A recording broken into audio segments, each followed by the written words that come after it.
Okay, so yesterday we talked about maximizing small spaces. Today we're going to jump into three good reasons or excuses we hang on to clutter. And I'll be right back on this. We can do it Wednesday. I hope my video clip actually plays. Hang on.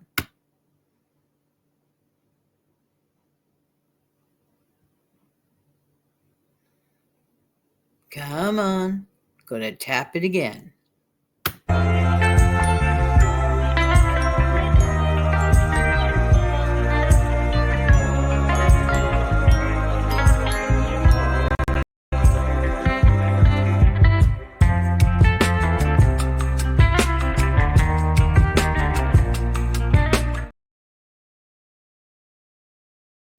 Good morning, good afternoon, good evening. This is Jan. Welcome to another episode on this channel, the Save Money More with Jan channel. This is an and more type of topic. Doesn't necessarily make you money or earn you money or save you money, but I think it's important we get on the and more subjects once in a while. It is almost spring. And let's face it, many of us will be starting to spring clean, which is a wonderful thing, a time of purging, time of renewal.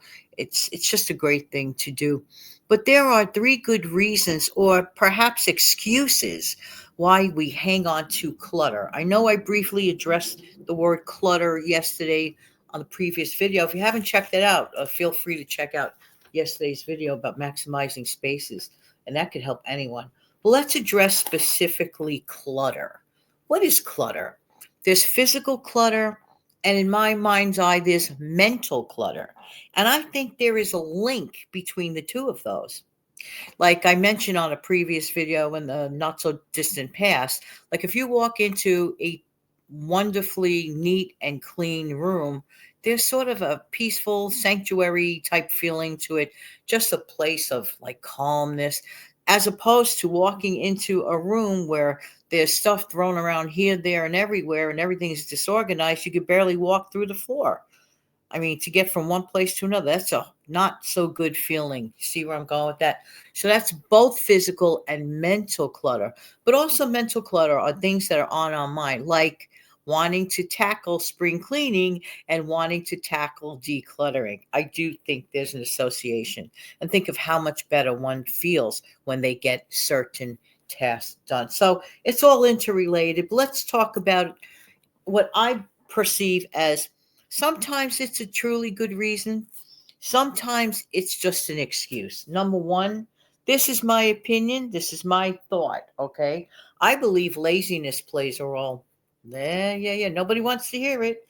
No one's calling anyone lazy or anything, but I believe that laziness plays a role. Thinking you can't do this, thinking it's just way too much. And then we feel sometimes lazy are. Have you ever put off anything? And that like works well with procrastination. Pro- Procrastination and lazy, I don't know, sometimes mixed together can be like just not a good thing. But again, my thought, my opinion, laziness plays a role. Pure and simple. Just have to call it what it is, in my honest. Next, we attach emotional value to objects, to things, uh, to perhaps clutter. And think of all the time we waste reorganizing clutter. Okay. And that's just like another thing I'll touch upon in a second. But attaching emotional things, perhaps the object or thing belonged to a loved one that's no longer here. Totally get it. Totally get it. Or sometimes we get so deep into a collection and we really say to ourselves, oh, we're going to organize this stuff. We're going to sell it on an online platform or in person or whatever. And you could sure use the money perhaps, right? But sometimes we just don't get that round to it. Remember the round to it sign I spoke about all not that long ago? The round to it. I'll get around to it. And the round to it days just don't happen. And we start getting so comfortable living with our natural clutter without realizing that subliminally we're looking at stuff and it's like mental, and that creates mental clutter in our head. I don't know. To me, it just feels overwhelming. Okay. This is just talking about feelings about these matters.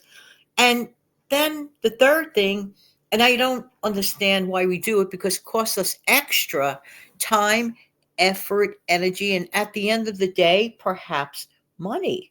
Why do we buy more baskets at the Dollar Tree? Buying more baskets, more containers, probably don't need to do it. What we need to do is rotate things that we're not going to keep first. Get rid of. Don't be afraid to throw things out. What we're really basically doing is reorganizing clutter and inviting more. Know what some people do? And it's a good rule of thumb, actually.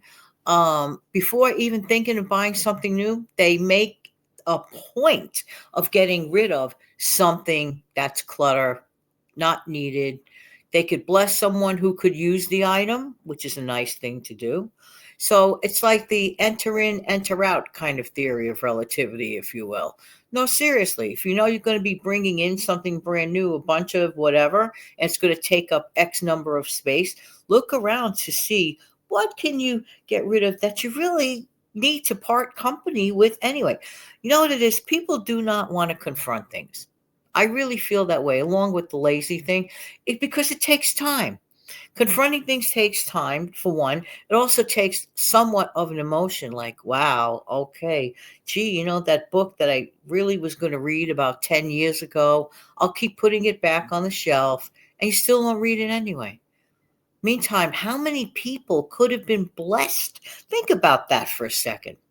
We tie things up into places, right? Put them away for one day, for someday.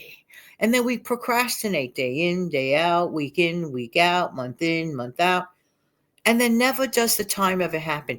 Think of how many people could have been blessed reading that book that you promised to read, forgot about, or just didn't care about, put it away on the shelf, or try to humor us. Sometimes we humor ourselves. Well, I'm going to put this on that shelf, and you think in your mind's eye that you accomplished something, that you accomplished the final goal.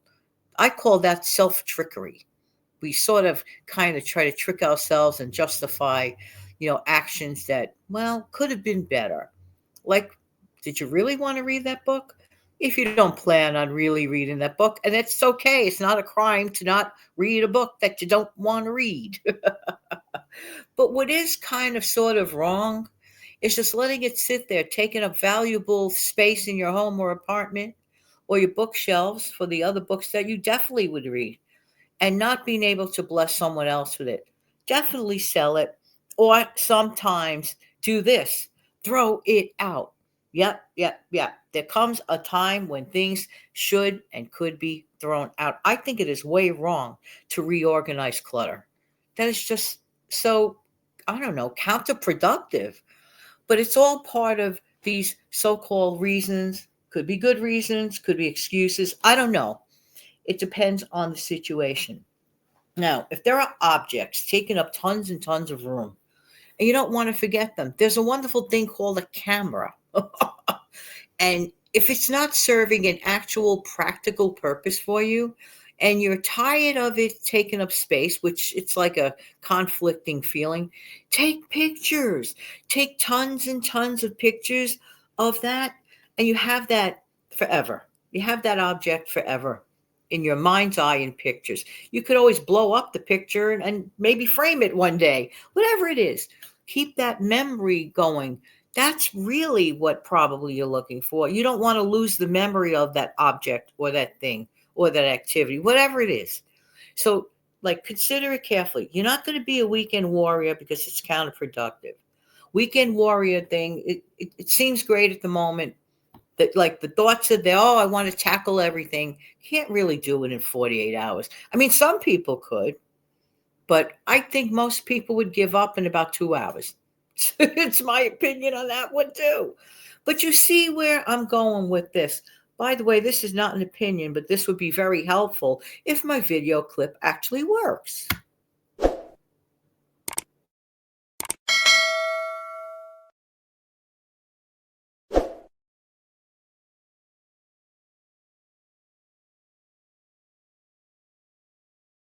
Ways and there are ways, but reorganizing clutter is just a waste of time. It's a waste of your space. It's just totally wasteful.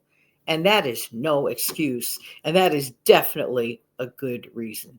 All right, everybody. Thank you so much for being here. I really do appreciate everybody's time. Don't forget to come back in the future for some more shows. And I really do appreciate you giving me the thumbs up and all that good stuff. Don't forget to consider subscribing or, well, just subscribe. Let's not forget to do what this lady does.